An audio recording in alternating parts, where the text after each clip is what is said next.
Pertama, saya ingin menyampaikan kepada seluruh saudara-saudara kita yang berada di sekitar lokasi terjadinya erupsi Gunung Semeru. Semoga diberi ketabahan atas cobaan yang menimpa saudara-saudara kita. Bagi Bapak Ibu dan teman-teman semuanya yang mungkin memiliki sedikit kelebihan rezeki, mari kita bantu saudara-saudara kita untuk meringankan beban mereka yang ditimpa musibah. Baik, bismillahirrahmanirrahim. Assalamualaikum warahmatullahi wabarakatuh. Teman-teman semua, Bapak Ibu dosen, kali ini saya akan mencoba untuk bagaimana cara kita update riwayat pendidikan kita. Untuk saat ini, untuk riwayat pendidikan dosen itu untuk melakukan perubahannya harus melalui laman PDDT Admin. Memang sejatinya di halaman Cister itu ada menu riwayat pendidikan. Oke, ketika Bapak Ibu masuk di laman login, laman Cister perguruan tinggi masing-masing Bapak Ibu, di sini ada menu kualifikasi, terdapat menu pendidikan formal. Bapak Ibu di sini sebelumnya mungkin bisa melakukan perubahan data melalui laman Cister di perguruan masing-masing. Tapi untuk saat ini Bapak Ibu perlu diketahui bahwasanya untuk melakukan perubahan riwayat pendidikan itu harus dilakukan di laman PDDT Admin. Untuk langkah-langkahnya seperti apa? Bapak Ibu tinggal berkoordinasi dengan bagian kepegawaian di perguruan tinggi masing-masing. Silakan Bapak Ibu melampirkan. Yang pertama itu adalah ijazah, yang kedua transkrip nilai. Kemudian bagi Bapak Ibu yang ijazahnya itu diperoleh dari perguruan tinggi di luar negeri, silakan sertakan juga SK penyetaraannya. Baik Bapak Ibu, untuk tidak memperpanjang waktu, kita masuk langsung bagaimana cara untuk mengajukannya. Pertama, Bapak Ibu silakan koordinasi dengan bagian kepegawaian untuk memberikan berkas-berkas yang akan diupload di laman PDDT Admin.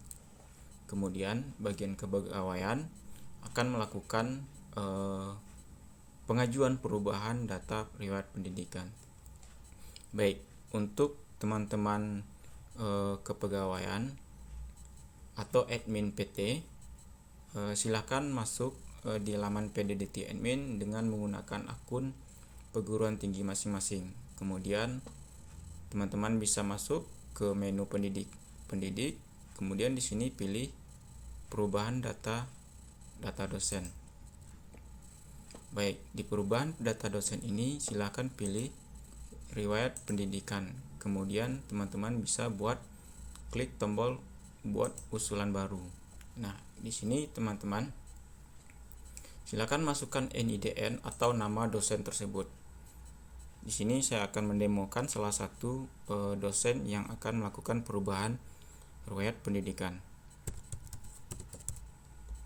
Oke, untuk data dosen ini secara otomatis akan muncul ketika kita mengklik atau mengetikkan nama ataupun NIDN. Teman-teman bisa langsung klik di bagian sini, nanti akan diarahkan ke laman pengisian. Baik, untuk laman pengisian silakan teman-teman mengikuti data yang ada pada data si dosen tersebut. Oke, kita akan lihat di sini. saya punya dosen itu berasal dari Universitas Sumatera Utara. Baik, kita akan ketikkan di sini Universitas Sumatera Utara. Nah, ini dia akan muncul, kemudian pilih universitasnya dari mana, kemudian perguruan program studinya. Teman-teman perlu perhatikan terkait program studi, silakan teman-teman sesuaikan dengan yang ada di ijazah. Kebetulan di sini adalah profesi dokter, maka saya akan mengajukan usulan sebagai program studi profesi dokter. Profesi. Oke, kita pilih profesi dokter. Nah, ini dia akan jenjang pendidikan itu akan otomatis terisi. Kemudian kita isikan bidang ilmunya. Karena di sini sudah muncul, jadi saya tinggal klik di sini. Kalau bagi teman-teman yang belum muncul di sini, silahkan di scroll ke bawah atau teman-teman bisa ketikkan keywordnya, misalnya kedokteran. Nah, di sini dia akan muncul. Akan diklik. Nah, untuk gelar silakan teman-teman sesuaikan dengan gelar yang tercantum pada ijazah dosen itu tersebut. Nah, karena di sini adalah dokter, jadi di sini tidak membunyikan gelar secara spesifikasi seperti mungkin Eskom atau SPD gitu kan ya. Nah, jadi di sini dokter, profesi dokter ini sudah ditentukan. Jadi kita tinggal klik di sini. Untuk dokter adalah DR. Bedakan teman-teman antara DR D besar dengan DER D kecil R kecil. Nah, di sini ada perbedaan. D besar R kecil itu adalah untuk gelar doktor atau S3. Sementara untuk dokter kita memilih adalah D kecil R kecil titik. Oke. Nah, terkait untuk tahun masuk, teman-teman bisa melihat dari dokumen si dosen tersebut. Bisa melihat di bagian, kalau tidak ada di bagian ijazah, silakan teman-teman lihat di bagian transkrip si dosen tersebut. Nah, di sini ada tahun masuk. Tahun masuk 1998. Kita akan ketikkan 1998. Tanggal lulus di ijazah. Nah, tanggal lulus di ijazah teman-teman bisa berpedoman di transkrip atau juga bisa di bagian ijazah. Di ijazah dan transkrip biasanya itu dibunyikan. Nah, ini tanggal kelulusannya adalah 23 Juli 2004, sama dengan yang di transkrip 23 Juli 2004. Kalau misalnya ini muncul adalah tanggal yang terbaru yang sekarang gitu kan, agar cepat teman-teman jangan klik di bagian sini tapi klik di bagian atas ini, kemudian pilih tahunnya 2004, kemudian teman-teman pilih bulannya Juli, tanggal 23, kemudian oke. Nah, 23 Juli 2004 kita pastikan dulu 23 Juli 2004. Oke, sudah sama. Kemudian teman-teman untuk semester lulus ini teman-teman bisa kosongkan karena dia tidak mandatory, atau diisi kalau teman-teman punya datanya boleh diisi. Oke, kemudian kita simpan.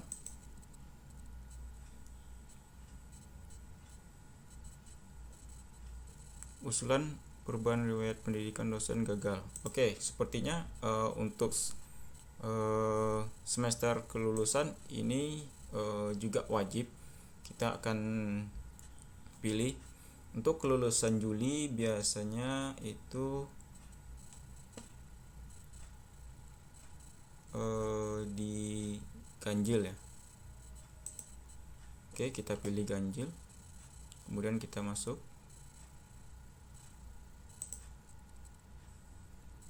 Oke, berarti untuk isian semesternya juga harus diisi. Kemudian teman-teman di sini ada perbandingan data yang akan kita yang tadi kita inputkan, yang semula itu belum ada strip, kemudian kita akan merubahnya menjadi seperti data yang muncul di bagian menjadi, seperti itu ya. Nah, kemudian yang perlu kita lakukan adalah untuk mengupload dokumen-dokumen yang sebagai prasyarat untuk pengajuan tersebut. Oke. Pastikan teman-teman sudah memiliki dokumennya. Saya di sini sudah mengkompresnya juga menjadi kecil. Jadi teman-teman, biasanya juga ini menjadi salah satu kendala bagi kita sebagai admin PT, di mana mungkin dosen memberikan file terlalu besar, hasil scan-nya terlalu besar. Silahkan dikompres dulu. Fasilitas kompres itu sendiri banyak, teman-teman silakan cari di internet yang secara online ada, yang kalau teman-teman memiliki aplikasi secara offline juga mungkin bisa di install di komputer teman-teman masing-masing. Oke, ini kita pilih pertama itu adalah ijazah kita cari. Oke, ijazah, nomor surat, teman-teman bisa lihat untuk nomor suratnya. Boleh teman-teman memasukkan nomor ijazah dari si dosen tersebut, 4616 J05.1.17 garing DR garing AK garing 2004.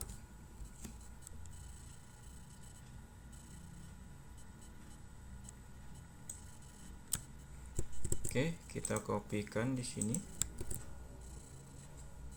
Kemudian kita unggah file.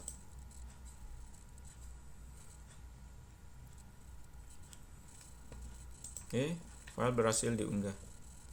Perlu teman-teman perhatikan juga ketika teman-teman mengupload file ini, pastikan ukurannya itu maksimal 500 KB.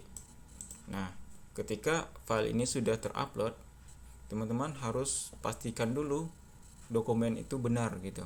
Nah, silakan klik di bagian sini. Ini untuk meminimalisir terjadinya kesalahan. Jadi kita harus double cross check. Nah, jadi ini sudah benar ya. Oke, kita tutup. Kemudian kita upload untuk bagian transkrip. Transkrip nilai.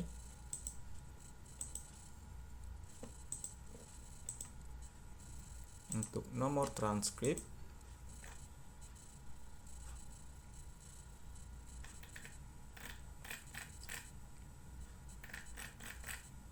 tidak ada nomor transkrip. Oke, kita boleh masukkan untuk nomor transkrip mungkin NIM dari dosen tersebut. Oke, kemudian kita unggah.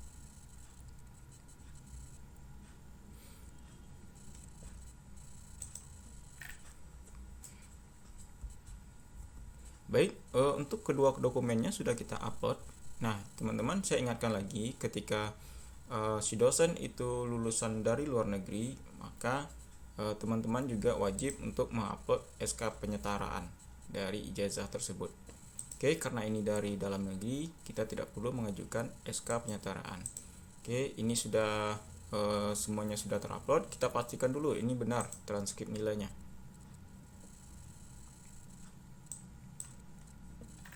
Oke, sudah benar ya. Sandra 9801 100. Coba kita lihat. Kita samakan 9801 100. Oke, sama ya. Oke, ini sudah, transkrip sudah, ijazah sudah. Kemudian teman-teman bisa langsung ajukan. Di sini ada tombol ajukan, atau teman-teman juga bisa melalui masuk ke halaman perubahan data, di draft bagian riwayat pendidikan. Nanti ada muncul data si dosen tersebut. Di sini ada tombol mata untuk melihat detail pengajuan itu sendiri. Kita coba lihat. Nah, ini. Kemudian di sini ada tombol ajukan usulan, di sini ada tombol hapus. Nah, fungsinya dari masing-masing tombol ini tentunya teman-teman sudah tahu. Ketika teman-teman merasa oh ada kesalahan, silakan dihapus. Kemudian jika ini sudah benar, maka silakan untuk klik tombol ajukan. Jadi teman-teman, karena ini sudah benar, jadi saya klik tombol ajukan. Sini ada notifikasi, apakah Anda yakin ingin mengajukan dosen ini? Kita klik ya.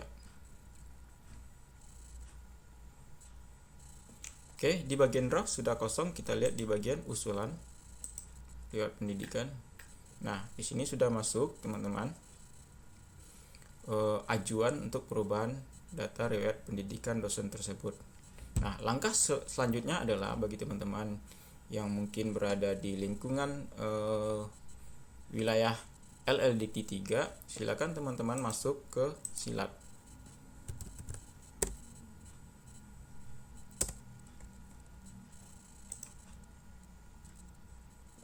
Silat di sini ada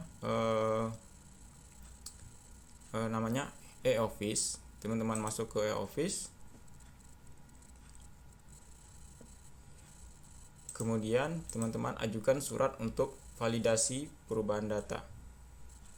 Klik tambah, kemudian masukkan nomor surat. Nah, surat untuk validasi ini silakan teman-teman koordinasi Bapak Ibu dosen koordinasikan dengan kepegawaian, nanti ini dikeluarkan oleh pimpinan. Kalau di universitas itu adalah rektor, kalau untuk perguruan tinggi itu adalah ketua, untuk akademi itu adalah direktur.